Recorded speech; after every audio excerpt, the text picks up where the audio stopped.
আপু প্লিজ ছেড়ে দাও আমাকে। আমি তো তোমাদের ছোট বোনের মতো, তাই না? দেখো, তোমরা যা করছো তাতে তো আমি ভুলেই গিয়েছি আমি ছেলে নাকি মেয়ে। তাই নাকি? মনে কর তুই মেয়ে। আর আমরা হলাম ছেলে। আর আজকে আমরা দুইজন মিলে আমি আসি। আমাদের গল্পগুলো যদি ভালো লেগে থাকে তাহলে আমাদের চ্যানেলটি সাবস্ক্রাইব করে পাশে থাকবেন। ধন্যবাদ। আর আমি প্রিয়াঙ্কা।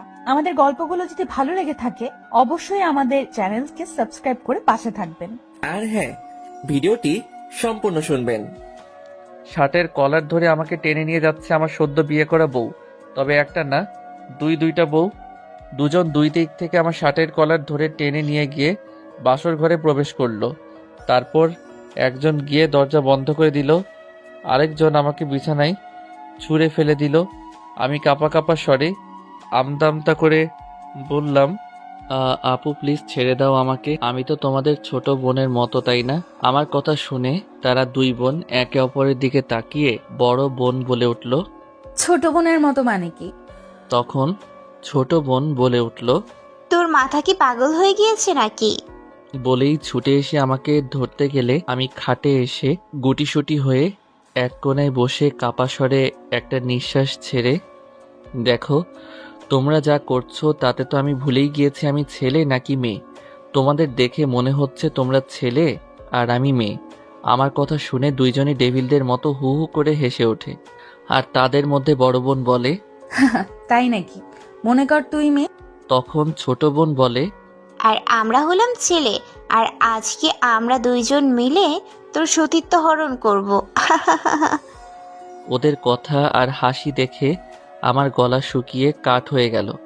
ওরা যেই আমাকে ধরে কিস করতে যাবে তখনই আমি বলে উঠি, আপু আমি পানি খাবো। দুইজনই একে অপরের দিকে তাকিয়ে একজন উঠে গিয়ে আমাকে পানি দেয়। আমি উঠে বসে পানি খেতে থাকি। পানি খাওয়া শেষ, ইচ্ছে করে নিজের গায়ে পানি ঢেলে দেই। তারপর ফ্রেশ হব বলে ওয়াশরুমে চলে যাই।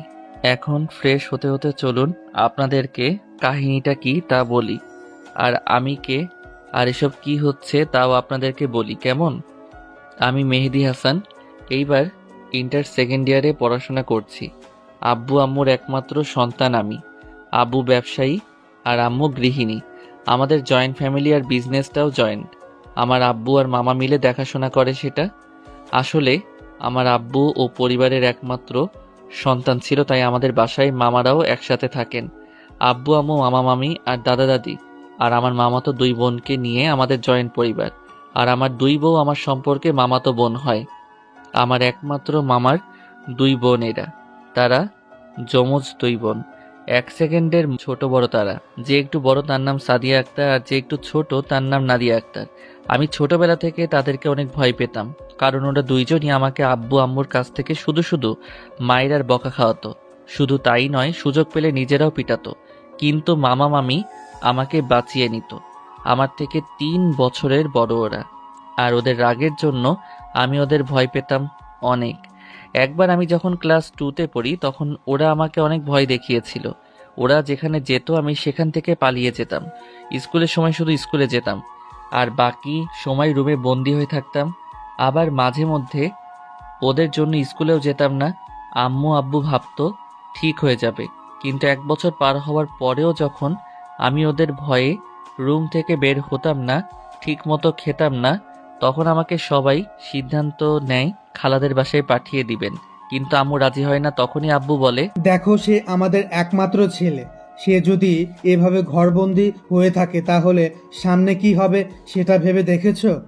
মেহেদি হয়তো কোনো কারণে মামুনিদের ভয় পায়। দেখো, পরে ঠিক হয়ে গেলে তাকে আবার এখানে নিয়ে আসা যাবে। আর তাছাড়া তুমিও সেখানে গিয়ে থেকো মাঝে মধ্যে। আব্বুর কথায় আম্মু পরে বিষয়টা বুঝতে পারে। আমাকে ঢাকা থেকে যশোরে পাঠিয়ে দেওয়া হলো খালাদের বাসায়। তবে আমি একা না, সাথে আম্মু আসে। 3 বছর পর যখন 5-এর পরীক্ষা দিয়ে বাসায় ফিরলাম তখন আর আপুদের আগের মতো ভয় পেতাম না। তা দেখে আব্বু আম্মু স্বস্তি পায়। কিন্তু আপুরা আমার সাথে কেমন যেন আচরণ করতো আমার সাথে, যে আমি কিছুই বুঝতাম না। আমি যেখানে যেতাম তারাও আমার পিছন পিছন সেখানে যেত। আমি কোনো বিপদে পড়লে তারাই আমাকে উদ্ধার করত, নিজেদের ভাগের খাবার আমাকে দিয়ে দিত। একদিন আমি ঘুরতে যাই, সেখানে আপুরাও ঘুরতে আসে আমার সাথে।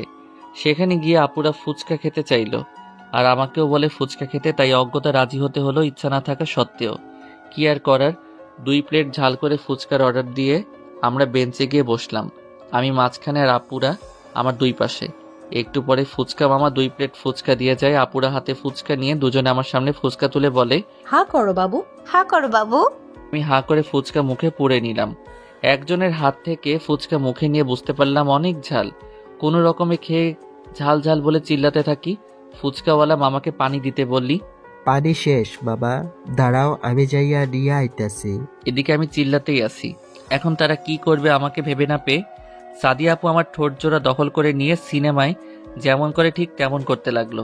5 মিনিট পর ছেড়ে দিয়ে বলে, কিরে, এবার তোর ঝাল কমেছে তো?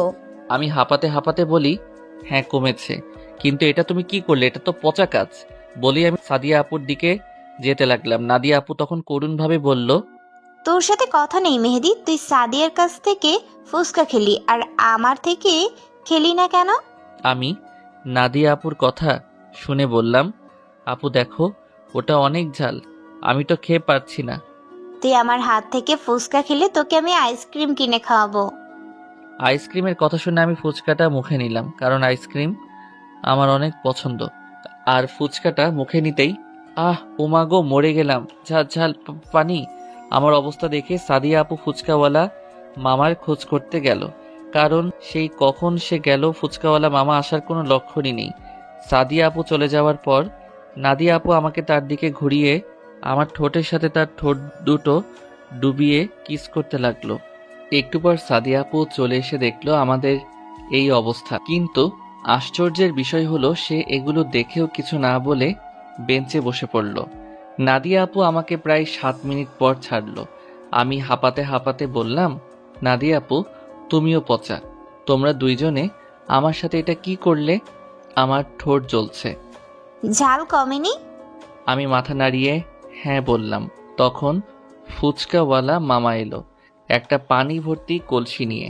এসে দেখে সব স্বাভাবিক, আমি শান্ত ছেলের মতো বসে আছি। ফুচকাওয়ালা মামাকে দেখে সাদিয়া আপু বলল, কি ব্যাপার মামা, সেই কখন পানি আনতে গেলে আর এতক্ষণ পরে আসলে কেন? মামা তখন মুচকি হেসে দিয়ে বললেন, কাছাকাছি কোথাও পানি নেই, তাই একটু দূরে যেতে হয়েছিল। বাজারের সামনে একটা ব্রিজ আছে, সেখান থেকে আনতে হয়েছে। ও আচ্ছা, ওটা তো অনেক দূরে মামা। হ্যাঁ বাবা। আমরা আর কিছু না বলে ফুচকার টাকা দিয়ে সেখান থেকে চলে আসি। এরপর তারা দুইজনে আমার আইসক্রিম কিনে দেয়। আমি আইসক্রিম তাদের থেকে নিয়ে দূরে দূরে থাকছি। তারপর আইসক্রিম খেতে খেতে বাড়িতে আসি। এরপর থেকে আপুদের দেখলে আবার ভয় পালাতাম, মনে হয় এই বুঝি কিস করতে আসলো, আর কুটকুট করে ইঁদুরের মতো কামড়িয়ে যদি আমার ঠোঁটগুলো খেয়ে ফেলে তখন কি হবে আমার। এটা ভেবেই আমি আর তাদের সামনে যাই না। আম্মু আব্বু বুঝতে পেরে যায় যে আমি কোনো কারণে আবার আপুদেরকে ভয় পাচ্ছি, তাই বাড়ির সবাই আপুদের জিজ্ঞেস করে আমার সাথে তারা কি করেছে। জবাবে তারা বললে, তেমন কিছু না, আসলে একটা কুকুরের বাচ্চা ধরে ওর সামনে এনেছিলাম, তাই দেখেও ভয় পেয়ে যায়। আসলে মেহেদি আইসক্রিম খেতে গিয়েছিল আর ঠিক তখন কুকুরের বাচ্চা ওর সামনে ধরাতে ও ভয় পেয়ে যায়। কেউ ওদেরকে আর কিছু না বলে সবাই আমার কাছে চলে আসে। আমি শুয়ে আছি, তখন দাদিমা আমার কাছে এসে আমার মাথায় হাত বুলিয়ে দিতে দিতে বলে, দাদু ভাই, তুমি সাদিয়া নীলিমাকে ভয় পাচ্ছ কেন? আমি তখন ছোট, তেমন কিছু বুঝতাম না। দাদিমার ভালোবাসার হাত আমার মাথায় পেয়ে আমি দাদিমার কোলে শুয়ে আমি দাদিমাকে ফুচকা খাওয়া থেকে শুরু করে কিস করা সব ঘটনা বলে দিলাম। সবাই আমার কাছ থেকে এমন কথা শুনে হা করে আছে। সবাই বেশ অবাক হয়ে গেছে, কেননা তাদের আদরের মেয়েগুলো তাদেরকে মিথ্যা কথা বলেছে। এত নিখুঁতভাবে তারা বলেছে যে কেউ ধরতেই পারেনি। দাদুভাই তো তাদের উপর ক্ষেপে গিয়েছে, তার চোখ মুখ তাই বলছে। কেউ কিছু না বলে সবাই বাহিরে চলে যায়। ড্রয়িং রুমে বসে তারা আলোচনা করলো। দাদিমা সাদিয়া আর নাদিয়াকে ডেকে আনলো। আপুরা ড্রয়িং রুমে প্রবেশ করলে দাদুভাই তাদের জিজ্ঞেস করে, মেহেদিকে কিস করছো কেন? আর আমাদেরকেই বা মিথ্যা কথা বললে কেন? তোমাদের এই শিক্ষা দিয়েছি আমরা? আপুরা কাউকে ভয় না পেলেও দাদুভাইকে অনেক ভয় পায়। তাই ভয়ে ভয়ে সাদিয়া আপু বলে, সরি দাদু ভাই, আসলে আমরা ভয় পেয়ে গিয়েছিলাম, তাই মিথ্যা বলেছি। আমাদের ক্ষমা করে দাও প্লিজ। তোমরা একজন না দুজনই একই কাজ কেন করলে? আমরা দুইজনই মেহেদিকে ভালোবেসে ফেলেছি দাদু ভাই। তোমরা এইটুকু মেয়ে ভালোবাসার কি বোঝো?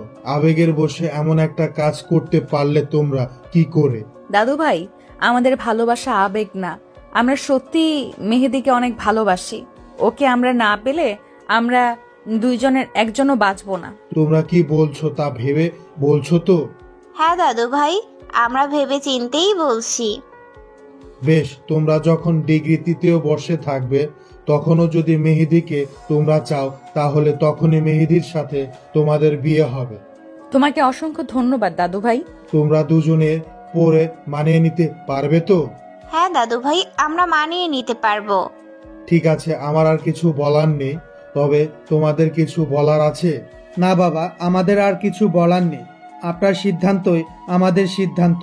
ঠিক আছে, তবে ততদিন ও মেহুর খালার বাসায় থাকবে। কেউ আর কিছু বলল না, কারণ দাদুভাইকে বাড়ির সবাই অনেক সম্মান করে, তাই তার সকল সিদ্ধান্তই সবাই মেনে চলে। আমাকে আবার খালাদের বাড়িতে পাঠানো হলো। আমি সেখানেই লেখাপড়া করতে লাগলাম। আমার সমবয়সী খালাতো ভাই ছিল একটা, তাই ভালোই সময় কাটতো আমার। তবে আপুদের কিস করার কথা এই হারামির সাথে শেয়ার করার পর থেকে ওই হারামি আমাকে ব্ল্যাকমেল করত, তাই আমি ওর উপরে রাগ করেছিলাম কিছুদিন পর থেকে আবার তার সাথে কথা বলতাম। কী বা করার থাকতো আমার, কারণ এখানে আমার এই একটাই জানের জান দোস্ত ছাড়া আর কেউ নেই। খালা খালু কখনোই আমাকে আব্বু আম্মুর অভাব বুঝতে দেয়নি। এখানে আমি তাদের আরেক সন্তান হয়ে আছি। খালাতো ভাইয়ের সাথে দুষ্টামি ফাইজলামি আর পড়াশোনা করে দিনগুলো ভালোই যাচ্ছিল। সাথে খালার আদর আর খালুর শাসন দেখতে দেখতে স্কুল জীবন শেষ হয়ে গেল আমার। এসএসসি পরীক্ষায় গোল্ডেন A+ পেয়েছি আমি। খালাদের বাড়িতে তো অনেক দিন কাটালাম, তাই সিদ্ধান্ত নিলাম বাকি পড়াশোনা বাড়িতে গিয়েই শেষ করব। কেউ আর না করলো না, কারণ এখন আমি অনেক বড় হয়ে গিয়েছি, নিজের ভালো মন্দ বুঝতে শিখেছি। তাই বাড়িতে চলে আসলাম। বাড়িতে এসে আব্বুকে নিয়ে ভর্তি হয়ে আসলাম আমাদের বাড়ির সবচেয়ে কাছের কলেজে। এরপর আবার বাড়িতে চলে আসলাম। বাড়িতে এসেই ডাকিনীদের সামনে পড়লাম, মানে আপুদের সামনে। কিন্তু আমি কাউকে চিনতে পারিনি। প্রথমে একজনকে দেখেছিলাম সেজন্য, পরে আরেকজনকে দেখে চিনতে পারলাম। আপুরা অনেক সুন্দরী হয়েছে আগের চেয়েও, তাই নাই চাইতেও ক্রাশ খেলাম। আজকে আমি প্রথম কলেজে যাচ্ছি, নতুন কলেজ, কেমন যেন লাগছে। আনন্দ, ভয়, টেনশন সব মিলিয়ে একটা মিশ্রিত অনুভূতি হচ্ছে আমার মধ্যে। আমি যে কলেজে ভর্তি হয়েছি সেই কলেজে আপুরাও পড়াশোনা করে, কিন্তু সেটা আমি জানতাম না। প্রথম দিন কলেজে গিয়েই আমি তো অবাক হয়ে গিয়েছি, কারণ আপুরা একটা ছেলেকে ধরে উত্তম মধ্যম কেলাচ্ছে। ছেলেটার নাক মুখ দিয়ে রক্ত বেরোচ্ছে, তবুও তাদের একটুও দয়া মায়া হচ্ছে না। আমার মায়া হচ্ছে ছেলেটার প্রতি, আবার ভয়ও করছে আপুদের দিকে তাকিয়ে। জানের ভয় কান্ডা করে বলেন তো? আমারও আছে, তবুও শেষ রক্ষা যদি করতে পারি। তাই আমি তাদেরকে দূর থেকে ডাক দিলাম, আপু, ও আপু, তোমরা ওখানে কি করো? আমার ডাক শুনে আমার দিকে তাকিয়ে আমাকে দেখে হাত থেকে লাঠি ফেলে দিয়ে ভদ্র মেয়ের মতো দাঁড়িয়ে একটা মুচকি হাসি দিল দুজনেই। আমি বিষয়টা বুঝতে পারলাম না, ওরা আমাকে দেখে লাঠি ফেলে দিয়ে এইভাবে ভদ্র হয়ে গেল কি কারণে। আমি এসব ভাবতেছি, ঠিক তখনই সাদিয়া বলে উঠল, কি রে মেহেদি, তুই এখানে কি করছিস? আমি তো এই কলেজেই নতুন ভর্তি হয়েছি। আমার এই কথাটা শুনে তাদের মুচকি হাসিটা উধাও হয়ে গেল নিমিষেই। সেটা আমি বুঝতে পেরে তাদেরকে বললাম, কি হয়েছে আপু, কোনো কি সমস্যা? আরে না না, কি সমস্যা হবে? কোনো সমস্যা নেই, তুই ক্লাসে যা। তা তো যাবই, কিন্তু আপু, তোমরা ওই ছেলেটাকে মারছিলে কেন? আর তোমরা এখানে কি করো? আরে আমরা এই কলেজেই তো পড়ি। আমি কথাটা শুনে একটু অবাকই হলাম, কিন্তু তবুও আমি তাদেরকে এই কিছু না বলে বললাম, দেখি এখন তোমরা সরো, ওই ভাইয়াটাকে হাসপাতালে নিয়ে যেতে হবে। তখন সাদিয়া আপু বলে উঠল, তার দরকার নেই, তুই যা, ক্লাস কর, আমরাই তাকে হসপিটালে ভর্তি করিয়ে দিয়ে আসবো। তুই যা, আমরাই তাকে নিয়ে যাচ্ছি। আমি আপুদের কথাই বিশ্বাস করতে পারছিলাম না, তাই আমি তাদের সাথে থাকতে চাইলাম। তারা আর কথা বাড়ালো না। ছেলেটাকে হাসপাতালে ভর্তি করিয়ে আমরা বাসায় চলে আসলাম। অনেক বেলা হয়েছে, তাই আজকে আর ক্লাস করতে পারলাম না। আমাদের একসাথে তিনজনকে দেখে আম্মু এসে বলল, কি রে, কি হয়েছে তোদের? কারো কি কিছু হয়েছে নাকি? কথাটা বলেই আমার গায়ে টাচ করে তাপমাত্রা পরীক্ষা করছে। তখনই আমি আম্মুকে বললাম, আম্মু তুমি কোনো চিন্তা করো না, আসলে দুইটা লেডি গুন্ডা রাস্তায় একটা ছেলেকে মেরে রক্তাক্ত করে ফেলেছিল, তাই তাকে হাসপাতালে ভর্তি করিয়ে দিয়ে দেখলাম অনেক লেট হয়ে গিয়েছে, তাই তিনজনে বাসায় চলে আসলাম। কিন্তু ওরা তো অনেক আগেই কলেজে গিয়েছিল, ওদের কোথায় পেলি? আপুরা আইসক্রিম খেতে আইসক্রিমের দোকানে এসেছিল, আর ওই দোকানের সামনে ছেলেটাকে পিটিয়েছিল। আর আমিও আইসক্রিম খেতে ওই দোকানে যাওয়ার সময় আপুদের সাথে আমার দেখা হয়ে যায়। ও আচ্ছা, যা ফ্রেশ হয়ে খেতে আয়। আচ্ছা আম্মু। আম্মু যেতেই আমরা হাফ ছেড়ে বাঁচলাম। এরপর পরের দিন কলেজে গিয়ে কয়েকজন বন্ধু পেয়ে গেলাম। কারণটা হলো আপুরাই। আমার বন্ধু যারা হয়েছে তারা অকারণেই আপুদের ভয় পায়। কাল আপুরা আমাকে দেখে ছেলেটাকে মারেনি, আর সেটা দেখেই আমার সাথে এরা বন্ধুত্ব করেছে। তাদের থেকে জানতে পারি আমার আপুরা এই কলেজের গুন্ডি, সাথে এই কলেজের মধ্যে টপ সেরা সুন্দরী। শুধু এই কলেজের না, আশেপাশের কলেজের মধ্যে এরা দুইজনই সবচেয়ে বেশি সুন্দরী, তাই অহংকারও আছে অনেক, আবার তেমনই আছে পাওয়ার। সেজন্য সামনে এসে কেউ উঁচু গলায় কথা বললেও তাকে পিটিয়ে হাসপাতালে ভর্তি করে দেয়। আর কালকের ছেলেটা সাদিয়া আপুকে প্রপোজ করেছিল, তাই ওকে পিটিয়েছিল। পুচকুবর, এই পুচকুবর। পুচকুবর, এই পুচকুবর। হঠাৎ এমন অদ্ভুত নাম শুনে পিছনে তাকিয়ে দেখি আমার দুই গুণধর আপু কলেজ ক্যাম্পাসের অপর প্রান্তে দাঁড়িয়ে আমায় ডাকছে। ওরকম অদ্ভুত নামে কেউ কাউকে ডাকে নাকি? কেউ বুঝতে না পেরে তাকিয়ে আছে। তখনই নাদিয়া ওখান থেকে বলে উঠল, এই মেহেদি, পুচকুবর জানে মানামার, আমাদের কাছে আসো না একবার। কথাটা শুনে আমার মুখ লজ্জায় লাল হয়ে গেল। কাশতে কাশতে আমার অবস্থা খুব খারাপ, চোখ মুখ লাল হয়ে গিয়েছে, সাথে চোখ দিয়ে পানি পড়ছে টপ টপ করে। তবুও আমার কাশি থামছে না। আমার এমন অবস্থা দেখে অপর প্রান্ত থেকে আপুরা দৌড়ে এসে একজন আমার মাথায় হাত বুলিয়ে দিচ্ছে, আরেকজন আমাকে আস্তে আস্তে করে পানি খাওয়াচ্ছে। দুইজনের এমন কাণ্ড দেখে আমার বন্ধুরা হা করে তাকিয়ে আছে। এই গুন্ডি মেয়েরা এমন শান্ত হয়ে আমার সেবা করছে, তাও ওরা কেউ বিশ্বাস করতে পারছে না। তারপর থেকে শুরু হলো আপুদের টর্চার। কোনো মেয়ের দিকে তাকানো যাবে না, আর যদি ভুল করে কোনো মেয়ের দিকে তাকিয়েই ফেলি তাহলে সেই মেয়েটাকে আর পরের দিন থেকে কলেজে দেখা যায় না। কোনো মেয়ের সাথে কথা বলে তাকে পরের দিন পাওয়া যায় হাসপাতালে। তাই কোনো আমার সাথে ভয়ে কথা বলে না, কারণ সবারই মরার ভয় আছে, তাই আরো বেশি আমাকে সব মেয়েরা এড়িয়ে চলে। আমাকে মেয়েরা দেখলেই কম করে হলেও 100 হাত দূরে থাকে। একদিন কলেজে একটা মেয়ে আসে, দেখতে বেশ সুন্দরী, তবে আপুদের মতো এত সুন্দরী না, তবে কমও না কোনো দিক থেকে। মেয়েটি হলো আমাদের কলেজের প্রিন্সিপালের মেয়ে। ওই মেয়ে নাকি আবার ভীষণ রাগী, স্বয়ং প্রিন্সিপাল স্যারও নাকি তার মেয়েকে দেখে ভয় পায়। বলা ভালো, এই কলেজের প্রতিষ্ঠাতাদের মধ্যে আমার আব্বু ও মামার সাথে প্রিন্সিপাল স্যারের ভাগও আছে, তবে প্রিন্সিপাল স্যারের বেশি না, 20%-এর মতো। আমি সেই কলেজে এসে বন্ধুদের সাথে বসতেই অনেক বলে, মামা, আজকে কলেজে একটা সুন্দরী মেয়ে এসেছে। কিরে গোতো দিস কেন? আগে শোন তো পুরো কথা। তখন পিছন থেকে একটা মেয়ে বলে ওঠে, খুব সুন্দর তাই না? সুন্দরীর কাতারে পড়ে একদম, তাই না? একদম সেরা সুন্দরীর কাতারই পড়বে, দেখলেই চোখ জুড়ে যাবে, যে দেখবে তারই। কিন্তু সেরা সুন্দরী বলে কথা, তবে রাগ অনেক বেশি। কিরে মেহেদি, তুই বারবার মাথা যাকে নানা করছিস কেন? ও আচ্ছা, তাই বুঝি। তার রাগটাও কি সেরা সুন্দরীদের মতোই নাকি? একদম রাগটাও সেরা সুন্দরীদের মতোই। কিন্তু তোমরা আপু, তোমরা এখানে? আমি তো মেহেদির সাথে মজা করে এমনি বলছিলাম। তাই না? Shut up rascal. এখানে বসে বসে তুই মেহেদের মাথায় তুই এসব ঢুকাচ্ছিস? আপুদের দেখে আমি অনেক আগেই ভয়ে শেষ। অনেককে অনেক বোঝানোর চেষ্টা করেছি, কিন্তু সে বুঝলো না। এখন নে ঠেলা সামলা। কিন্তু আপুদের এমন গর্জনে আমরা সবাই ভয়ে একে অপরের হাত ধরে দিলাম। সেখান থেকে ভো দৌড়, একদম এক দৌড়ে বাসায় এসে পৌঁছেছি। সাথে বন্ধুরাও আছে। সবাই মিলে অনেককে উত্তম মধ্যম আদর দিয়ে বললাম, শালা, যখন যেটা বলা শুরু করি সেটা শেষ না করা পর্যন্ত থামতে পারিস না। কোথায় কে বসে বা দাঁড়িয়ে আছে সেটা দেখতে পারিস না? অনেক কাঁদো কাঁদো করে বলল। আরে কত মারবি আমাকে? আমার ভুল হয়ে গেছে, ক্ষমা করে দে প্লিজ। এরপর আমরা অনেককে ছেড়ে দিয়ে যে যার মতো বাসায় চলে আসি। বাসায় এসে রুমে চলে যাই। রুমে এসে ফ্রেশ হয়ে দেখি দাদিমা বিছানায় বসে আছে।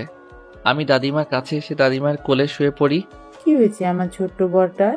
আমি দাদিমাকে জড়িয়ে ধরে বললাম, দাদিমা, আপুরা আমার সাথে এমন করে কেন? আমার কোনো মেয়ে বন্ধুর সাথে আমাকে তারা কথা বলতে দেয় না। তারা এমন কেন দাদিমা?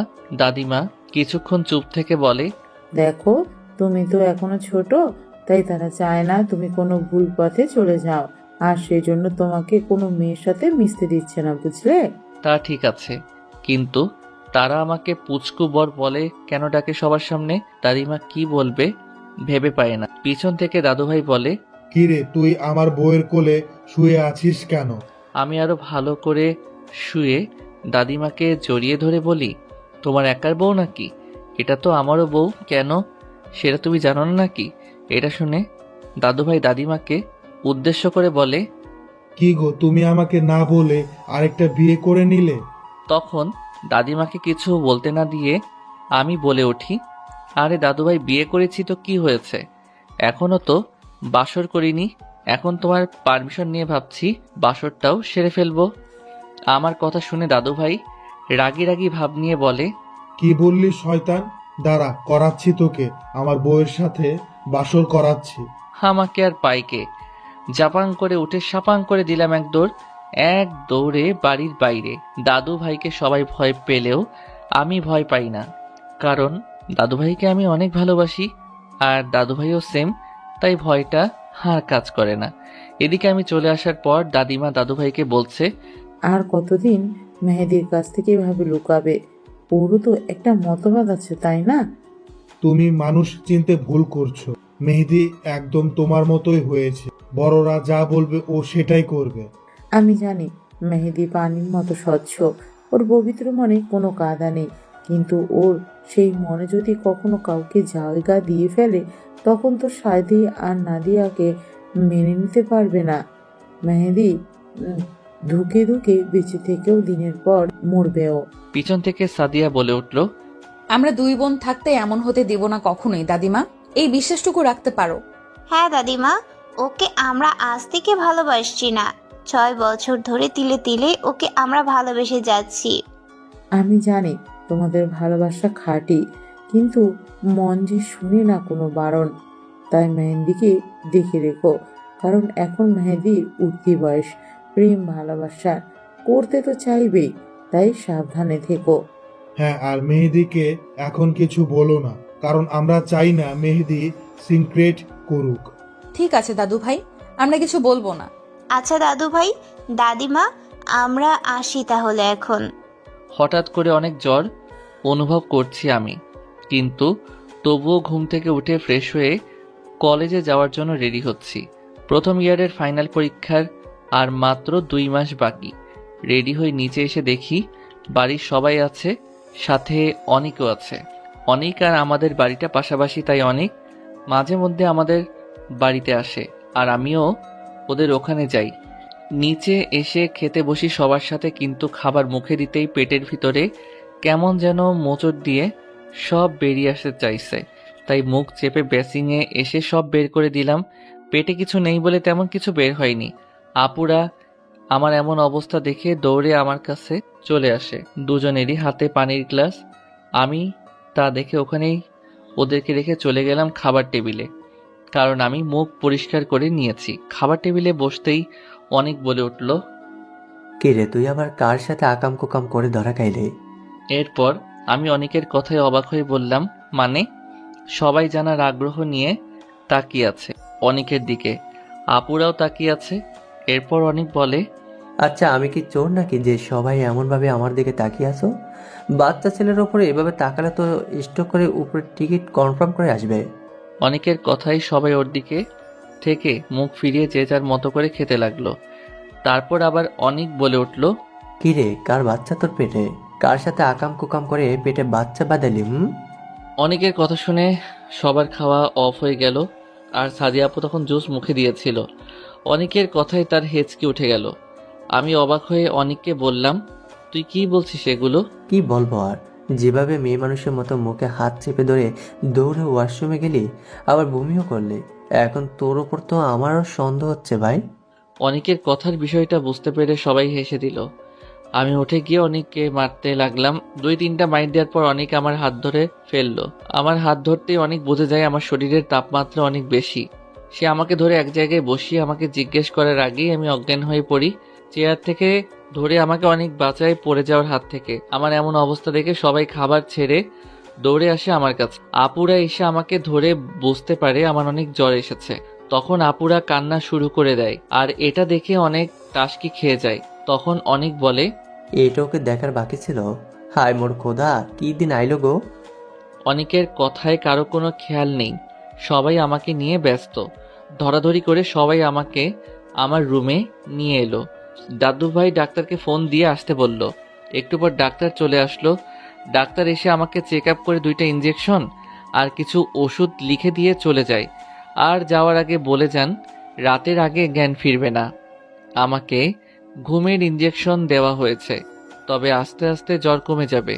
খুবই ভালো হবে যদি আমার মাথায় জলপট্টি দেওয়া হয়, আর হাতে পায়ে তেল মালিশ করে দিলে, আর পারলে স্যুপ বানিয়ে খাইয়ে দিলে ঘুমের মাঝে, তাহলে অনেক উপকার হবে রোগীর জন্য।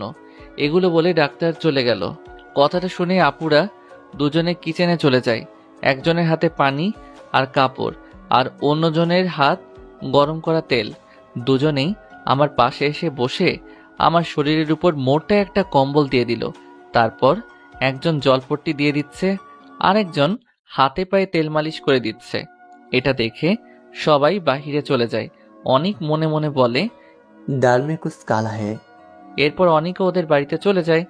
দুপুরে আমার শরীর থেকে কম্বলের নিচ দিয়ে আমার শরীরের সব জামা কাপড় খুলে দিয়ে একজনে কাপড় দিয়ে গা মুছে দিল, আরেকজন স্যুপ বানিয়ে নিয়ে এসে আমার মাথা তার কোলের মধ্যে উঁচু করে রেখে দিয়ে স্যুপ খাইয়ে দিচ্ছে। স্যুপ খাওয়া শেষ হলে একজন আমার কাছে সাথে থাকে, আরেকজন অনেকের বাসায় গিয়ে অনেককে ডেকে আনে। অনেক কিছু না বলে চলে আসে। এসে দেখে আমি ঘুমিয়ে আছি, সাথে আমার পাশে আমার হাত ধরে বসে আছে নাদিয়া আপু। তখন অনেক বলে, আমাকে কেন ডেকে আনলেন আপু? তুই মেহেদির পোশাকগুলো পরিয়ে দে তো। কথাটা শুনে অনেক বলে, কেন, ও কি পোশাক ছাড়াই ঘুমিয়ে আছে নাকি? হ্যাঁ, আমরা ওর পোশাকগুলো খুলে ওর গাটা মুছিয়ে দিয়েছি।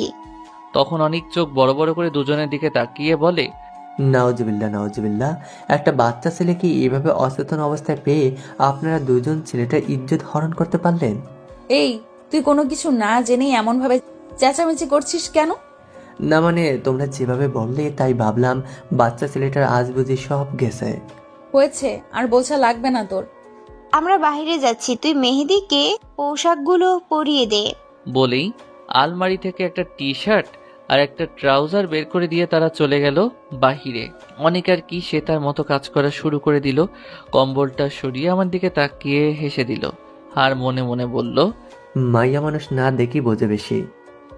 কারণ আমার পরনে তখনও একটা মিনি প্যান্ট পরানো ছিল, যা আপুরা জানে না। জ্বরের ইঞ্জেকশনের সাথে ঘুমের ইঞ্জেকশন ছিল বিধায় এক ঘুমে রাত 10টা বাজলো। রাত 10টার পর আমার ঘুম ভাঙলো। ঘুম থেকে সজাগ হয়ে দেখি পুরো রুম ঘুটঘুটে অন্ধকার। বিছানা ছেড়ে উঠতে গেলে বুকটা খুব ভারী ভারী লাগলো। কি ব্যাপারে এত ভারী ভারী লাগছে কেন? আমাকে কি কেউ কিডন্যাপ করে আনলো নাকি? আবার উঠার চেষ্টা করলাম, কিন্তু পারছি না। তখন ভাবলাম আমাকে হয়তো কেউ সত্যি সত্যি কিডন্যাপ করেছে, না হলে এভাবে অন্ধকারের মধ্যে আমাকে বেঁধে রাখবে কেন? কথাটা ভেবেই জোরে চিৎকার করতে থাকি আমি, বাঁচাও বাঁচাও বাঁচাও বলে। আমার চিৎকার শুনে সবাই আমার রুমে চলে আসে। আপুরা উঠে তাড়াতাড়ি রুমের লাইট অন করে দেয়। ইতিমধ্যে আমার রুমে সবাই এসে উপস্থিত হয়ে গিয়েছে। আমি তা দেখে পুরাই অবাক হয়ে গিয়েছি। আমি তার মানে নিজের রুমেই ছিলাম, তাহলে আমি তখন বিছানা থেকে উঠতে পারলাম না কেন? এদিকে দুই দিক থেকে দুই আপু বলল, কি হয়েছে মেহেদি তোর?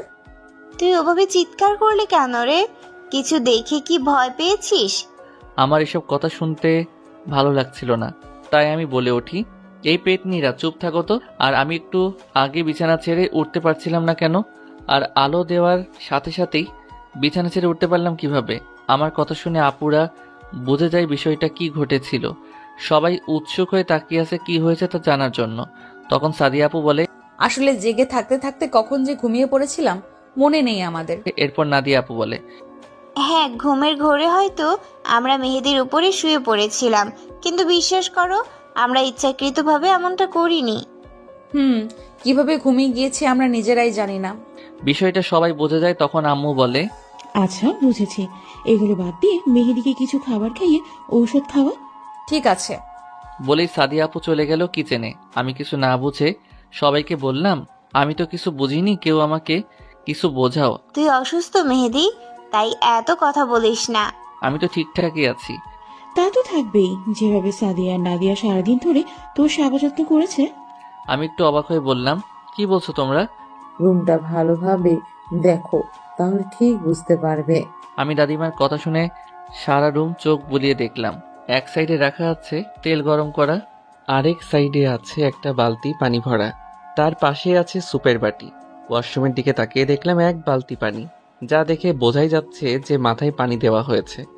এরপর বেলকনির দিকে চোখ যেতেই নিজের দিকে তাকালাম, তারপর দিলাম এক চিৎকার। এরপর সবাই আমার চিৎকার শুনে কানে হাত দিল। তখনই অনেক রুমে প্রবেশ করতে করতে বলল, মেয়ে লোকের মতো এভাবে চিল্লাচ্ছিস কেন? নিজেকে কি তৃতীয় লিঙ্গের মানুষ হিসেব করতে চাচ্ছিস নাকি? আমি কিছু বলতে যাব তখনই আবার অনেক বলে উঠল, আবে শালা, এত আতঙ্কিত হওয়ার কিছুই নেই, তোর কোনো কিছু আমি দেখি নাই। কথাটা শুনে আমি কিছুটা স্বস্তি পেলাম আর বুঝলাম আমার পোশাক চেঞ্জ করিয়েছে এই হারামি। তারপর আর কি, সাদিয়া আপু এসে আমাকে খাবার খাইয়ে দিল আর নাদিয়া আপু এসে আমাকে ওষুধ খাইয়ে দিয়ে চলে গেল। আর ঠিক করা হলো অনেক আজকে আমার সাথে ঘুমাবে, রাতে যদি আবার আমার জ্বর আসে। তাই শুয়ে আছি আমি আর অনিক। তখন অনিক বলে উঠল, দোস্ত ডালমে কুছ গড়বড় হে। কেমন?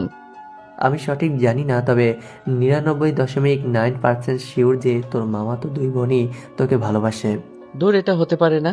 যদি হয়? আমি শিওর এমন হতেই পারে না। তাহলে আমি যা বলবো তুই তাই করে দেখ। কি করতে হবে আমাকে? সামনে পরীক্ষা, তাই এখন কিচ্ছু করতে হবে না, তবে তবে কি? পরীক্ষা পর করতে হবে। কিন্তু কি করব সেটা তো বলবি। আগে বল, যা বলবো তা করতে পারবি তো? করব, বল। প্রমিস? প্রমিস। এইবার বল। কিরে, তুইও কি আবুদের ভালোবাসিস নাকি? দেখ, এবার লাত্তি খাবি কিন্তু। আরে রাগিস কেন, শোন তাহলে। পাগল নাকি? আমি পারবো না এগুলো।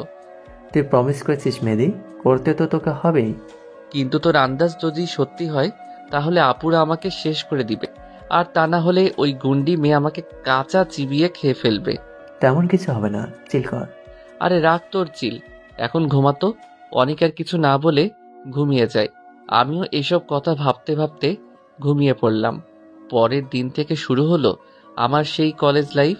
এর মাঝে প্রিন্সিপাল স্যারের মেয়ের সাথে আমার একবারও দেখা হয়নি।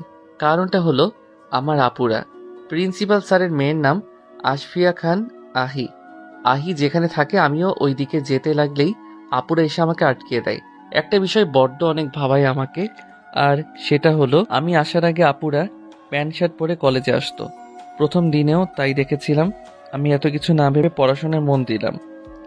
দেখতে দেখতে পরীক্ষার দিন চলে এলো। ভালোই ভালোই সবগুলো পরীক্ষা দিলাম।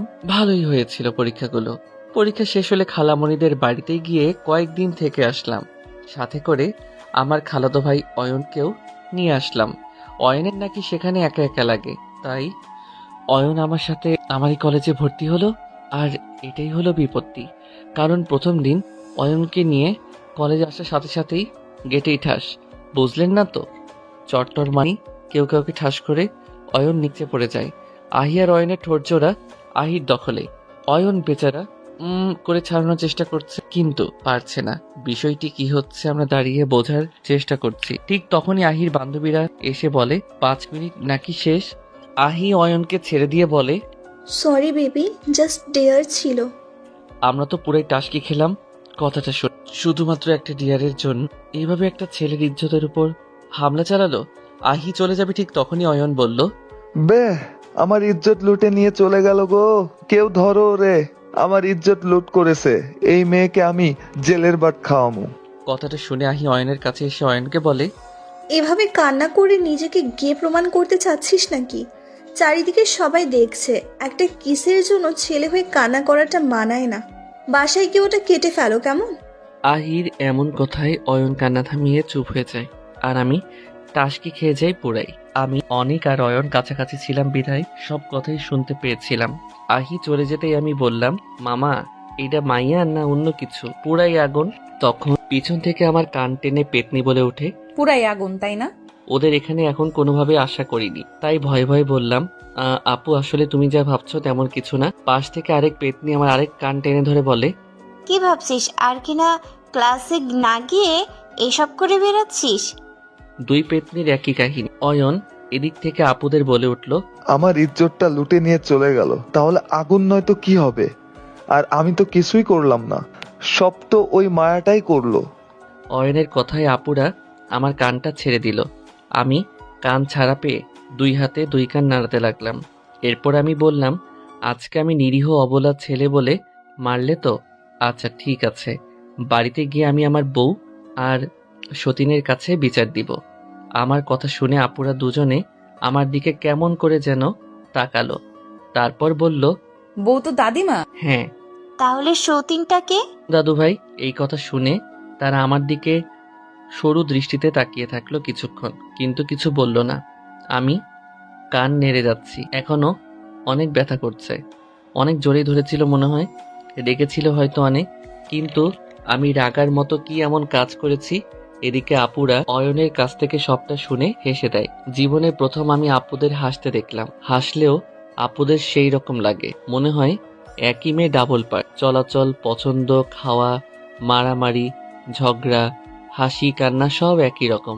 শুধু দুইটি শরীর, এইটুকুই পার্থক্য এদের মাঝে খুঁজে পাই আমি। আচমকা এক ভয়ানক কাজ করে ফেলি আমি। ওদের গালের মধ্যে যে টোল আছে, সেই টোলের গর্তে আমার দুই হাতে দুই আঙুল দিয়ে স্পর্শ করি, আর সাথে সাথেই ওদের হাসি বন্ধ হয়ে গেল। আমি যে এমন কিছু একটা করব তা আমি নিজেও কল্পনা করতে পারিনি। আপুদের দিকে তাকিয়ে দেখি দুজনেই লজ্জাবতী গাছের ন্যায় নুয়ে আছে। আমরা তো পুরাই এটাই দেখার বাকি ছিল। আমরা তো ভাবলাম আমার গালে দুইটা চড় পড়বে, কিন্তু এটা কি হলো? কেন কি জানি দুজন দুই গালে চুমু দিল, কি কপাল রে ভাই তোর। আব্বে শালা চুপ কর। ওই ভাবলাম চড় থাপ্পড় দিবে, কিন্তু চুমু দিল দুইটা। দুইজনে কেন? আমার মতো ঠোঁটে পড়েনি তো। তুই জানিস না? ওহো, আমি তো ভুলে গিয়েছিলাম, সরি জান। এই এক মিনিট, তোদের মধ্যে গে কোনটা? গে মানে কি? গে মানে হলো গে। গে না হলে একটা ছেলে আরেকটা ছেলেকে জান বলে নাকি? হারামি, তোকে তো আজ বলেই আমি আর অয়ন মিলে অনেককে তাড়া করতে লাগলাম। এরপর কিন্তু ধরতে পারলাম না অনেককে। হাঁপিয়ে গিয়ে আমি আর অয়ন বটগাছটার নিচে বসলাম। একটু পরে অনেকও চলে আসলো, আর ওকে হাতের কাছে পেতেই পিটানি শুরু। আজকে প্রথম ক্লাসে স্যার আসতে পারিনি কোনো একটা কাজে, তাই আমরা বসে আছি। একটু পর অনেক আমাকে বলল, কি রে মনে আছে তো? কি মনে থাকবে? সারা ভুলে গেলি পরীক্ষা করার কথা? ও কিন্তু ভাই, আমার না ভয় করছে অনেক। তুই দেখলি না সামান্য আগুন বলাতে কিভাবে আমার কান দুটোকে কি সুন্দর করে যত্ন সহকারে আদর করলো। ওটা দেখলে তো আমাকে 100 হাত মাটির নিচে পুঁতে রাখবে। আরে তোরা কি নিয়ে আলোচনা করছিস, আমাকেও একটু বল। আমি অয়নকে সবটা খুলে বললাম। সব শুনে অয়ন বলল, ভালোই তো আন্দাজ ঠিক হলো, একটার সাথে আরেকটা ফ্রিতে পাবি। কি কপাল মাইরি, তোর কপালের সাথে আয়, আমার কপালটা ঘষে নেই। বলেই অয়ন আমার কপালের সাথে ওর কপাল ঘষাতে আসতেই দিলাম এক লাথি। ও মা গো, মইরা গেলাম রে বাবা। শালা হারামি, দেখে শুনে লাথি মারবি তো। যেই জায়গায় লাথি দিলি, আমার যদি বাচ্চা না হয় তাহলে সব দোষ তোর। দেখ আরেকটা খাবি কিন্তু। হারামি, আমি ওখানে মারছি নাকি? ও এখনো মরিসনি বুঝি, তাহলে ঠিক আছে। আমার আর অয়নের কাণ্ড দেখে অনেক মাথায় হাত দিয়ে বসে আছে। কপাল চাপড়াতে চাপড়াতে বলল, ভাই আসলে তোরা কোন জাতের প্রাণী? কেন উগান্ডা? কি রে, তুই কি সত্যি সত্যি উগান্ডা থেকে এসেছিস নাকি? কি জানি, তুই তো ছোটবেলা থেকে আমাকে বলে আসছিস আমি নাকি উগান্ডা থেকে এসেছি, তাই এটাই বলে দিলাম। কি রে ভাই, তোর নিজের জাতটা কি তুই সেটাই জানিস না? না রে, আব্বুর কাছ থেকেও শোনা হয় নাই, এইবার গিয়ে শুনে আসবো না যে কোন জাতের বীজ থেকে এসেছি। দেশি আর হাইব্রিড মিক্সেস করে দিয়েছিল মনে হয়, না হলে এরকম দেখতে হয় না তো। কি চিল্লাস কেন? অয়ন তো ঠিক কথাই বলছে।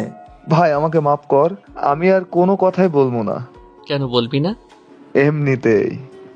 আচ্ছা বাদ দে, ওই যে দেখ ফুলওয়ালা মামা তাজা তাজা ফুল নিয়ে আমাদের দিকে আসছে, আমাদের জন্য।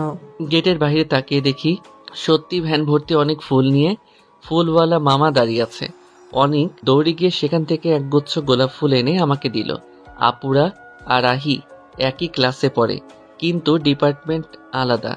আহি আগে হোস্টেলে থাকতো, কিন্তু স্যার অসুস্থ হওয়ার পর এখানে চলে এসেছে। আপুরা ক্লাস থেকে বের হওয়ার আগেই আহি ক্লাস থেকে বের হয়ে গেল। আমি আহিকে পেছন থেকে ডাক দিলাম, এই যে আহি। আমাকে বলছো? জি হ্যাঁ, এখানে তুমি ছাড়া আর কেউ আছে নাকি? ও না, তা তো নেই। তোমাকে কিছু বলার ছিল। আহির গরনে প্যান্ট আর শার্ট। আহি প্যান্টের পকেটে হাত রেখে স্টাইল করে দাঁড়িয়ে বলল, হ্যাঁ বলো, কি বলবা? আগে বলো রাগ করবে না বা মারবে না। তেমন কিছু হলে তো অবশ্যই রাগ করবো এবং পেটাবো। তাহলে থাক, আর বলবো না। আচ্ছা ঠিক আছে, বলো কি বলবা। আগে আই প্রমিস আমি রাগ করবো না। আহি কথাটা শেষ করা মাত্র আমি ওর সামনে বসে ফুলের তোড়াটা হাতসহ পিছন থেকে সামনে ধরে বললাম, আমার ফুটবল আর ক্রিকেট দলের আম্মু হবা। আহি কিছু বলবে তার আগে একটা বোম ফাটলো। আপু লাগছে, প্লিজ ছাড়ো। ছাড়ার জন্য ধরেছি নাকি কুত্তা? তুই কোন সাহসে এই মেয়েকে প্রপোজ করলি বল? আপু লাগছে, প্লিজ ছাড়ো বলে আমাকে টেনে হিস্টে বাসায় নিয়ে আসলো। দাদু ভাই, ও দাদু ভাই। দাদিমা গো, তাড়াতাড়ি এসো তোমরা। আমাদের যে কপাল পুরো পুড়ে গিয়েছে। আর কোথায় লুকিয়ে আছো তোমরা? আম্মু, আব্বু, বড় মা, বড় আব্বু, দাদু ভাই, দাদিমা, তোমরা সবাই কোথায় গেলে? আরে কি হয়েছে, এভাবে চিল্লাচিল্লি শুরু করে দিলি কেন? সাদিয়া আর নাদিয়া আপু আম্মুকে দেখে কান্না শুরু করে দিল। তখন দাদিমা বের হয়ে এসে আমাকে দেখে। এ কি দাদু ভাই, কি হয়েছে তোর? আর এই তোরা কান্না থামা আর বল, আমার ছোট্ট বড়টার এই অবস্থা কে করলো? তখন সাদিয়া আপু বলা শুরু করলো, আমরা ক্লাস হতে বের হয়ে দেখি মেহেদি প্রিন্সিপালের মেয়ে আহিকে প্রপোজ করেছে, কিন্তু কি বলেছে তা বুঝিনি। আমরা একটু সামনে যেতেই শুনতে পাই মেহেদি বলে, আমার ক্রিকেট আর ফুটবল দলের আম্মু হবে। ও হয়তো একসেপ্ট করে নিত, কারণ তার ঠোঁটে মিষ্টি হাসি দেখেছিলাম আমরা। তাই আমরা দৌড়ে গিয়ে মেহেদির কান ধরে টেনে তুলি, দুইজন দুই পাশ থেকে। তারপর চুল ধরে টানাটানি করি আর বলি, ওই তুই ওকে প্রপোজ করলি কোন সাহসে? বল, আর কখনো কোনো মেয়েকে প্রপোজ করবি? আমি কাকে প্রপোজ করব কি করব না সেটা কি তোমাদের থেকে শুনতে হবে নাকি? ভুলে যেও না আপু, এখন আমি যথেষ্ট বড় হয়েছি। কি বললি তুই? আর একটা বার বল। লাগছে কিন্তু আপু, ছাড়ো বলছি। ছাড়বো তো বটেই, তার আগে তুই আরেকবার ওই কথাটা বল। তারপর আর কি, সব তো আপনারা জানেনই। দাদুভাই সবটা শুনে বলল, যাও, এখন তোমরা তিনজন রুমে গিয়ে ফ্রেশ হয়ে নাও। আমরা বড়রা সবাই মিলে এখন আলোচনা করব। আমি আর আপুরা যে যার রুমে চলে আসলাম। অয়ন আর অনিক আমার সাথে আসতে লাগলে ওদের আটকিয়ে আসল বিষয়টা জানতে চাইলো দাদুভাই। তখনই অনিক সবকিছু বলে দেয়। দাদুভাই সবটা শুনে মৃদু স্বরে আব্বুর উদ্দেশ্যে বলে, শোনো, নাতির বিয়ের আয়োজন করো। আজকে মেহেদির সাথে সাদিয়ার আর নাদিয়ার বিয়ে দেব। কিন্তু বাবা, একদিনে এত কিছু কিভাবে সম্ভব? তাও আবার একসাথে তিনটা সন্তানের বিয়ে। একটু ঝাঁকঝমক না করলে লোকে কি বলবে? তখনই সেখানে প্রিন্সিপাল স্যার, তার বউ ও আহি উপস্থিত হয়। এরপর প্রিন্সিপাল স্যারকে দেখে দাদুভাইয়ের মুখের রংটা পাল্টে যায়, কারণ সবাই মনে করেছে প্রিন্সিপাল স্যার আহির সাথে আমার বিয়ের কথা বলতে এসেছে। কিন্তু সবাইকে অবাক করে দিয়ে প্রিন্সিপাল স্যার অয়নের সাথে আহির বিয়ের কথা বলে। এতে সবাই অনেক খুশি হয়। অনেক দৌড়ে গিয়ে অনেকের আব্বু আম্মুকে পাঠিয়ে দেয়। অনেকের আব্বু আম্মুকে সবাই দেখে খুব অবাক হয়। তারপর অনেকের আম্মু যা বলে তাতে সবাই অবাক হয়ে যায়। ও হ্যাঁ, আপনাদের একটা কথা বলা হয়নি, তার জন্য আমি দুঃখিত। আমি সেটা এখন বলছি। আমার একটা মাত্র ফুপি আছে এবং তার একটা মেয়ে আছে। সে আমার সমবয়সী, নাম রিয়া। রিয়া আর অনেক রিলেশন হয় আমি এখানে আসার 2 মাস পর। সেই সময় রিয়া আর ফুপি আমাদের এখানে ঘুরতে এসেছিল। তারপর অনেকের সাথে রিয়ার কথা হয়, এরপর বন্ধুত্ব, আর বন্ধুত্ব থেকে ভালোবাসা। ফুপা ফুপিকে ফোন করে তাদের মতামত নিয়ে বিয়ে ঠিক করে দাদুভাই। 1 মাস পর বিয়ের ডেট ঠিক হলো। এই 1 মাসে আমি আপুদের থেকে দূরে দূরে থেকেছি, শপিংয়ে গিয়েও দূরে দূরে লুকিয়ে থেকেছি। আর আমাকে সাহায্য করেছে আহি আপু আর রিয়া। আপুরা সবটা জেনে খুশি হলেও আমাকে একটা শিক্ষা দিতে চায়, আর সেটা বিয়ের রাতে বাসর ঘরে দিবে। তাই আর আমাকে এখন জ্বালাচ্ছে না। আজকে বিয়ের দিন, আমি অনিক আর অয়ন বরের সাজে আর ওদিকে সাদিয়া, নাদিয়া, আহি আর রিয়া কনের সাজে। একসাথে যমজ মামাতো দুই বোনকে বিয়ে করলাম আমি। বিয়ের সময় আহি আর রিয়া কান্না করলেও আপুদের মুখে ছিল চমৎকার হাসি, যে হাসিটা মুক্ত ঝরে চিকচিক করছে। আর সেই মুক্ত ঝরা হাসির চিকচিক আলোয় আলোকিত হয়ে আপুদের বিশ্ব সুন্দরীদের মতো লাগছে। আহি আর রিয়ার আবদারে একটা পুরো রিসোর্ট বুকিং করে আর আলাদা 3টা রুম খুব সুন্দর করে সাজানো হয়। আমি বাসর ঘরে না গিয়ে অন্য একটা রুমের খাটের নিচে গিয়ে লুকিয়ে আছি। আপুরা আমাকে অনেক খুঁজেও পাচ্ছে না। শেষমেশ অয়ন, অনেক, আহিয়া, রিয়া সবাইকে বলে আমাকে খোঁজা শুরু করে। সবাই সব রুমে খুঁজছে কিন্তু আমাকে কেউ খুঁজে পাচ্ছে না। লাস্ট একটা রুম খোঁজা বাকি আছে, তাও সেটা মাঝখানে। সবাই সেই রুমে আসতে চাইলে আপুরা সবাইকে বাসর করতে পাঠিয়ে দেয়, কারণ তারা অনেকটা কষ্ট করেছে, এতে অনেকটা সময় নষ্ট হয়েছে, তাই ওরা চলে যায় ওদের রুমে। আপুরা এদিকে ওদিকে তাকিয়ে 2টা লাঠি পায়, সেটা হাতে নিয়ে দুজনে রুমে প্রবেশ করে। আলো জ্বালিয়েও আমাকে কোথাও খুঁজে পাচ্ছে না। আমি নেই ভেবে চলে যেতে গেলে কি মনে করে দুজনে এসে খাটের নিচে উকি দেয় আর আমাকে দেখতে পায়। আমার এই অবস্থা দেখে তাদের অনেক হাসি পাচ্ছে, কিন্তু তারা না হেসে আমার পায়ে ধরে টেনে আমাকে খাটের নিচ থেকে বাহিরে বের করে তো তারা পুরাই অবাক হয়ে যায়, কারণ আমি তখন ঘুমিয়ে গিয়েছিলাম। পরে ভালো করে দেখে বোঝা যায় আমি নাটক করছি। তখন দুজনে লাঠি দিয়ে 2টা বাড়ি দিল। আমি চিৎকার করে উঠি, তবে খুব একটা জোরে লাগেনি। আমার চিৎকার শুনে আপুরা ভয় পেয়ে যায়। আমার কাছে আপুরা আসতে চাইলে তখনই আমি দৌড় দিতে চাইলাম, কিন্তু দুজনে 2 হাত দিয়ে টান দিয়ে ধরে আমাকে দেয়ালের সাথে চেপে ধরে। আমার বুকটা কেমন যেন ধুকপুক করছে। অদ্ভুত এক অনুভূতি হচ্ছে, যা ভীষণ সুন্দর মনে হচ্ছে আমার কাছে। তারপর আর কি, শার্টের কলার ধরে আমাকে নিয়ে আসলো বাসর ঘরে। এরপর কি হয়েছে বাকিটা তো আপনারাই সব জানেন। হঠাৎ ওয়াশরুমের দরজায় বিকট শব্দ হওয়ায় আমি কেঁপে উঠি। হাত ঘড়ির দিকে তাকিয়ে দেখি রাত 2টা বাজে। আমি তো ওয়াশরুমে 12:45-এ এসেছিলাম, তাই এত হাই পাওয়ার হয়ে গিয়েছে রমণীরা। দেখলেনই তো, আপনাদেরকে ঘটনাটা বলতে গিয়ে আমার উপরে পেটনি 2টা খেপে গিয়েছে। এখন কি করব আপনারাই একটা উপায় বলে দিন জানা থাকলে। আমি এসব ভাবতে ভাবতে আবার দরজায় ধাক্কা।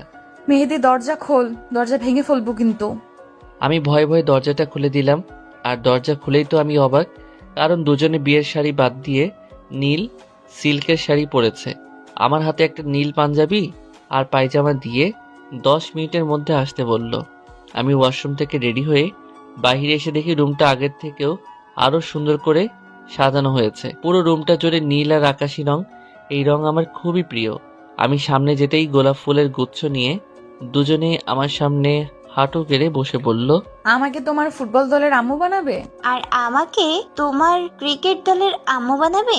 আমি দুজনের হাত থেকে ফুলের গুচ্ছ নিয়ে সেটার ঘ্রাণ শুকে এরপর টেবিলে রেখে দিলাম। এরপর পকেট থেকে দাদিমার দেওয়া চুড়িগুলো বের করে 2 বউয়ের হাতে পরিয়ে দিলাম, আর দাদুর দেওয়া 2টি আংটি বের করে ওদেরকে পরিয়ে দিয়ে নিচে বসলাম। পায়ে হাত দিতে যাব, তখন ওরা দুজন পা উপরে তুলে না করলো। পরে আমার সাথে না পেরে পা সামনে বাড়িয়ে দিল। দুজনের পায়ে নীল পাথরের একটা করে পায়েল পরিয়ে দিয়ে দুজনের পায়ে একটা করে কিস করলাম। দুজনেই শিউরে উঠল। এরপর আমরা 3 জনের নামাজ পড়ে নিলাম। আমাদের ভবিষ্যৎ যেন সুখের হয় সেজন্য দোয়া করলাম। নামাজ পড়া শেষ করে উঠতেই দুজনে আমাকে নিয়ে বিছানায় শুয়ে আমাকে কিস করতে লাগ। আমার সারা শরীর কেমন কেমন যেন শিউরে উঠল। ওদের ছোট ছোট কিসে আমি যেন বারবার ঘায়েল হয়ে যাচ্ছিলাম। সহ্য করতে না পেরে আমি আপুদের বললাম, আপু আমার না খুব ক্ষুধা পেয়েছে। আমার কথা শুনে দুজনে উঠে বসে। এরপর সবকিছু ঠিকঠাক করে নেয়। তারপর একে অপরকে দেখে মুচকি হাসি দিল। এরপর দুজনে 2 পাশ থেকে 2 গ্লাস দুধ বের করে আমাকে খেতে বলল। আমি দুটো গ্লাসের অর্ধেক করে খেয়ে বাকিটা ওদেরকে খেতে বললাম। ওরাও খেয়ে নিল কিছু না বলে। তারপর আবার শুরু হলো আমার উপর ওদের অত্যাচার। একজন গলায় কিস করলে আরেকজন করে বুকে, একজন পেটে কিস করলে তো আরেকজন করে নাভিতে, একজন ঠোঁট জোড়া দখল করলে তো আরেকজন আমার পুরো শরীর ঘায়েল করে দেয় কিস করতে করতে। কেমন দম বন্ধ করা এক অনুভূতি। ইস, আমার সহ্য হচ্ছে না একদম। কেমন যেন সারা শরীরে কারেন্টের মতো একটু পরপর ঝাটকা খাচ্ছি। আমি আর সইতে না পেরে আপুদের বললাম, আপু ও আপু, আমি না হিসু করতে যাব। আমার কথা শুনে ওরা দুজনে কাঁদো কাঁদো হয়ে আমার দিকে তাকিয়ে থাকে। আমার তা দেখে অনেক খারাপ লাগে। ওরা কিছু না বলে উঠে সরে যায়। আমিও ওয়াশরুমে চলে যাই। কিছুক্ষণ পর এসে দেখি আপুরা শুয়ে পড়েছে। এক সাইডে মাঝে একটা কোলবালিশ রেখে অপর পাশে জায়গা রাখা হয়েছে। বুঝলাম ওরা অনেক কষ্ট পেয়েছে, কিন্তু আমিও তো ওদের ভালোবাসি। প্রথমবার ওরা যখন বাসায় আসে সেই তখন থেকেই কি আর করার, বউদের রাগালে রাগ ভাঙাতে হবে। আমি ওদের কাছে গিয়ে দুজনের কোমরে হাত দিয়ে স্লাইড করতে থাকি। আমার হাত সরাতে চাইলে উপরে উঠে নাবির কাছে স্লাইড করতে থাকি। ওরা আর বাধা দিতে পারলো না। আমি একজনের গলায় মুখ ডুবিয়ে কিস করতে থাকি, আর আরেকজন আমার সারা শরীরে কিস করতে থাকলো। একজনকে কিস করে ভরিয়ে দিতে থাকলাম, আর আরেকজনকে স্লাইড করে পাগল করে দিলাম। তারপর চলে যাই এক অজানা সুখের ভেলায়, যাকে বলা হয় জান্নাতি সুখ, প্রেমময় সুখ। সকালবেলা উঠে দেখে আমার বউগুলো আমার আগে উঠে গিয়েছে। একজন আয়নার সামনে সাজুগুজু করছে আর অন্যজন শাওয়ার নিচ্ছে। আমি সেটা দেখে আয়নার সামনে গিয়ে ওর পিছন থেকে জড়িয়ে ধরে ওর গলায় মুখ ডুবিয়ে দিলাম। ভয়েস শুনে বুঝতে পারলাম এটা সাদিয়া, তাই আরো গভীরভাবে জড়িয়ে ছোট্ট একটা বাইট দিলাম। এরপর তা দেখে সাদিয়া বলল, এই দুষ্টু কি করছো? সাদিয়া চুপ থাকো, আমার বউকে আমি আদর করছি, তুমি এর ভিতরে কথা বলছো কেন? কথাটা শুনে সাদিয়া তো পুরাই অবাক, কারণ ওদেরকে পিছন থেকে আজ পর্যন্ত কেউ চিনতে পারেনি তাদের ভয়েস শুনে, কারণ ওদের দুজনের ভয়েসটা কিছুটা ডিফারেন্স। কিন্তু আমি কিভাবে সেটা বলে দিলাম তা দেখেই সাদিয়া অবাক হয়ে গিয়েছে। সাদিয়াকে এমন ভাবান্তর দেখে আমি তাকে আরো গভীরে গিয়ে কিস করতে লাগলাম। সাদিয়া একটু পরপর কেঁপে কেঁপে ওঠে। আমি বুঝলাম বেশি সময় ধরে দুষ্টুমি করা যাবে না, তাই একটা জোরে বাইট দিয়ে বেলকনিতে চলে আসলাম। এদিকে সাদিয়া আমাকে বকছে, কিন্তু আমি কিছু শুনতে পাচ্ছি না, কারণ সে বিড়বিড় করে বকছে আমায়। কামড়টা একটু জোরেই দিয়েছিলাম তো তাই। নাদিয়া ওয়াশরুম থেকে বেরিয়ে আসে, মাথার চুলগুলো টাওয়েলটা দিয়ে নাড়াতে নাড়াতে। এরপর সে বেলকনিতে আসতে থাকে, তা দেখে সাদিয়া বলে, যা যা বুঝবি ঠালা, আর ভাগ্য ভালো হলে বেঁচে যাবি। মানে? সাদিয়ার কিছু বলছে না, শুধু মিটমিট করে হেসে যাচ্ছে। এরপর নাদিয়া কিছু না বুঝে বেলকনিতে চলে আসে। আমাকে দেখে বেলকনিতে দাঁড়িয়ে থাকতে দেখে একটু অবাক হয়, কিন্তু কিছু বলছে না। নাদিয়া তার মতো নিজের কাজ করতে থাকে। আমি নাদিয়ার দিকে তাকিয়ে দেখি নাদিয়াকে অনেক গর্জিয়াস লাগছে। আমি এক পা করে ওর দিকে এগিয়ে এসে পিছন দিক থেকে জড়িয়ে ধরে গলায় মুখ ডুবিয়ে কিস করতে থাকলাম আর পেটে স্লাইড করতে থাকি। নাদিয়া জমে ঠান্ডা হয়ে গিয়েছে, কেমন অদ্ভুতভাবে কাঁপছে, তা দেখে মৃদু হাসলাম আমি। নাদিয়া এখন বুঝতে পেরেছে সাদিয়া তখন ওকে কেন ও কথা বলেছিল আর কেনই বা হেসেছিল। আমি আরো গভীরভাবে জড়িয়ে নাদিয়াকে কিস করতে থাকলাম। এরপর নাদিয়া বলে উঠল, প্লিজ মেহেদি ছাড়ো। ছাড়বো বলে তো ধরিনি নাদিয়া। নাদিয়াও বেশ অবাক হয়ে গিয়েছে। আমি এই সুযোগে ওকে আরো গভীরে কিস করতে লাগলাম। ওই একটু পরপর কেঁপে কেঁপে উঠলো, তাই নাদিয়াকেও সেম জায়গায় সেম ভাবে বাইট দিয়ে ছেড়ে দিলাম। এরপর চলে আসলাম ওয়াশরুমে। নাদিয়া বিড়বিড় করে বকছে আর কামড়ের জায়গায় হাত রেখে ভিতরে চলে আসলো। এরপর সাদিয়ার কাছে এসে বসে পড়ল। এরপর দুইজন দুজনের দিকে তাকিয়ে দুজনেই হা হা করে হেসে দেয়। সবাই রেডি হয়ে সকালের নাস্তা খেয়ে যে যার বউ নিয়ে বাসায় চলে আসলাম। বাসায় এসে ফ্রেশ হয়ে রুমে এসে আমি তো অবাক। আমার রুমে তো কিছুই নেই, শুধু একটা খাট, পড়ার টেবিল আর আলমারি ছাড়া। বাইরে এসে আম্মুকে জিজ্ঞেস করতেই আম্মু বলে, তোর রুম এখন থেকে মাঝখানেরটা, ওখানে গিয়ে দেখ। কারণ কি আম্মু? কারণ হলো তোর রুমটা অনেক ছোট, তাই। ও আচ্ছা, বলেই আমি নতুন রুমে চলে আসলাম। রুমে এসেই তো আমি পুরাই অবাক। রুমটা অনেক সুন্দর করে সাজানো হয়েছে।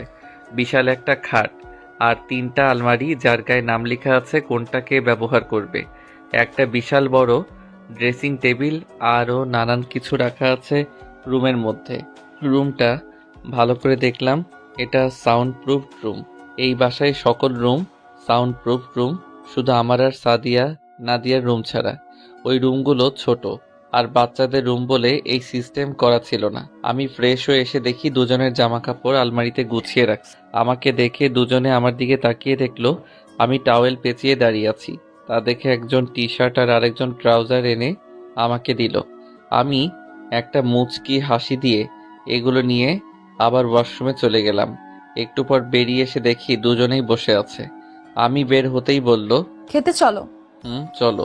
দুপুর হয়ে গিয়েছে, কারণ আস্তে আস্তে আমাদের অনেক সময় লেগে গিয়েছিল সেখান থেকে, তাই খেতে চলে গেলাম। খাবার টেবিলে এসে দেখি সবাই আছে এখানে। আমিও একটা চেয়ারে বসে পড়লাম। আমার দুই পাশে আমার দুই বউ বসে পড়ল। ওরা দুজনে দুজনের প্লেটে খাবার তুলে নিল, কিন্তু আমাকে দিল না। এটা দেখে আমি মনে অনেক কষ্ট পেলাম। ভাবলাম ওদের হয়তো অনেক ক্ষুধা পেয়েছে, তাই হয়তো আমাকে খাবার তুলে দেওয়ার কথা ওদের মনে ছিল না। কথাটা ভেবেই যেই খাবার নিতে যাব তখনই সাদিয়া বলে উঠল, হা করো। আমি বুঝতে পারলাম এই জন্যই হয়তো আমার প্লেটে খাবার দেয়নি। আমি আর কোনো কথা না বলে খেয়ে নিলাম। দুপাশ থেকে দুই বউ খাইয়ে দিচ্ছে। আহ, বেশ মজাই লাগছে। এমন ভাগ্য কয়জনের কপালেই বা আছে।